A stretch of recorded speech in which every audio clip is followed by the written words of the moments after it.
We actually had a DSG on order for over a year, but in Canada, for some reason, we're getting very, very low numbers of production. So our friend Mark, who works at Vancouver Volkswagen, he said, I have a manual that a guy ordered and now he doesn't want. Do you want it? So we picked it up. Now we got to drive it back. I forgot how to drive manual transmission, so I'm going to send it back with a roasted clutch.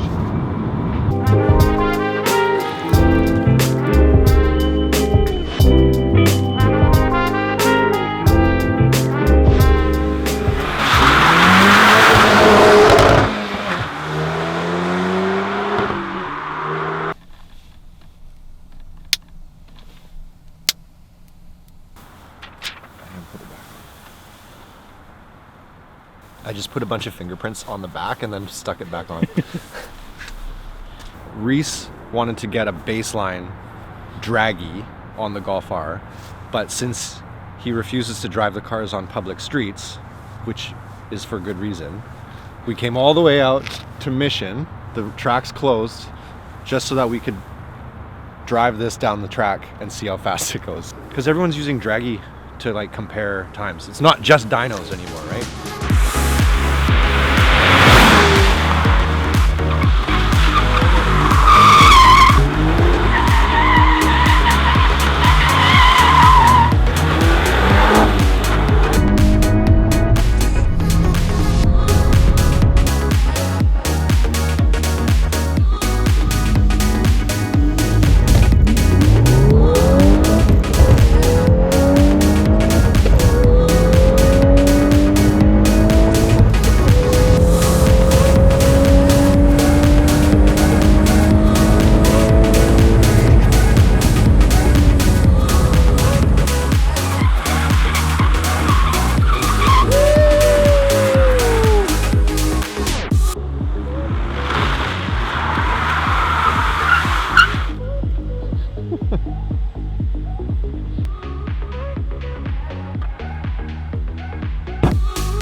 This is our MK6 TDI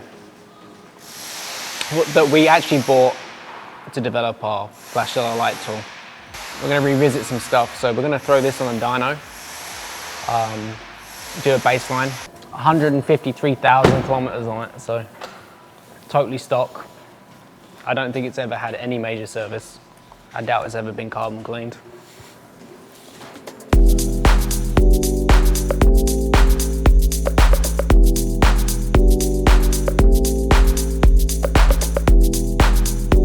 It's 127 at the wheels and 231 foot-pounds. That's stock? That's stock.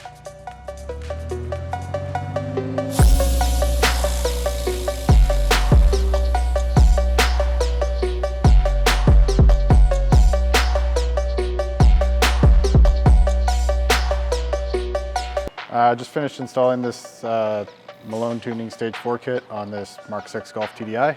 Installed it with all the factory emissions components. The EGRs are still intact, the DPF is still intact. We went with the 1756V turbo.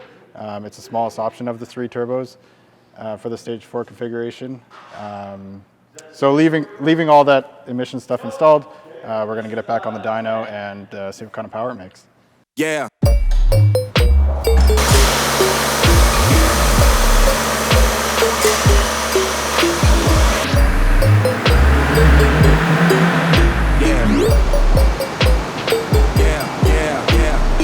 So it's a bust when you have a high K car that probably has never had any service done to the DSG, ever.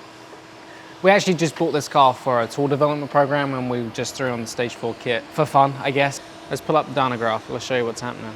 Beautiful, this is called modern art. Right here is what we like to call DSG clutch slipping and the dyno hating life. It seems like the DSG clutches are just kind of worn out or the car's not had regular DSG services.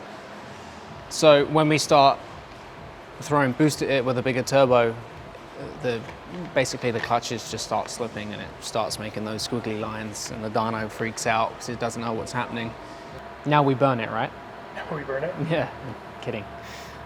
But yeah, I think we'll just put it on its wheels and push it outside, back onto another gas car.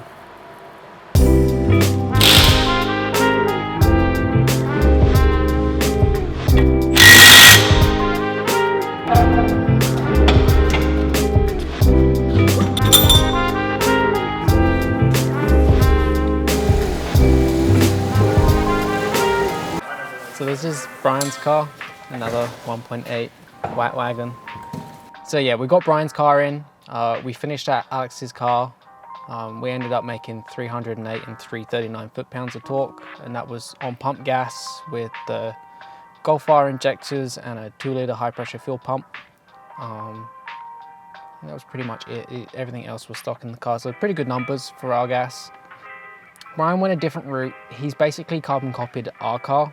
So it's a Hellcat low pressure pump, stock fuel pump module, which is a big, everyone's like, oh, you can't run those. You can run them. Save yourself $1,000 on a fuel pump controller. Got the 980cc MPI injectors, CTS fuel RAL, OEM low pressure fuel pump sensor, downpipe IS38, intercooler, all of the other goodies. His setup should basically make identical power to our car, which was actually the same as Alex's, roughly about 308, 325, 330 foot-pounds. That's pretty much like where the cars end up being on pump gas for us.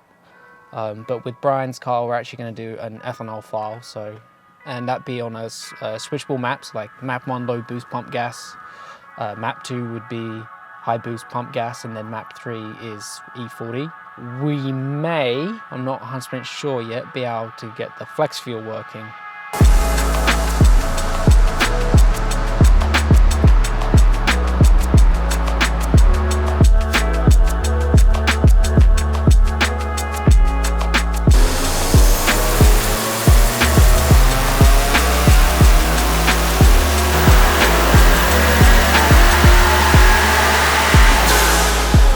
.8 bar of boost. That's with the ethanol? Yeah. Yeah, so this red line, that's high boost pump. This is low boost pump, the orange line. And this green line, this red line, and that orange line are the E40 runs.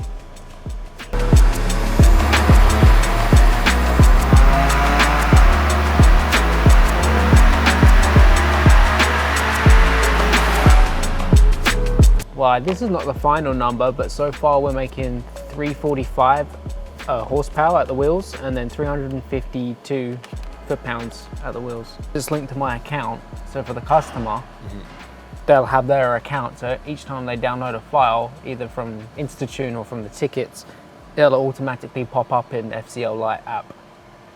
That's cool. And then they can rename it to whatever they want for easy library organization.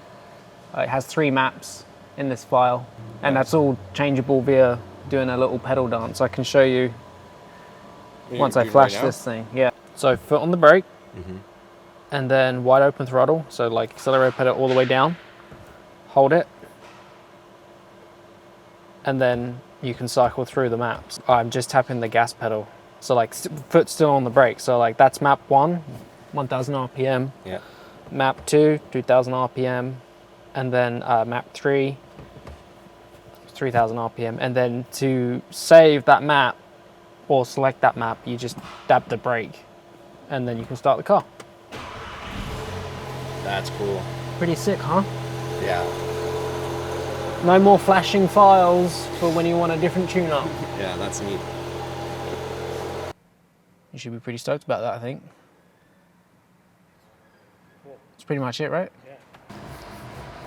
It's Friday. All right.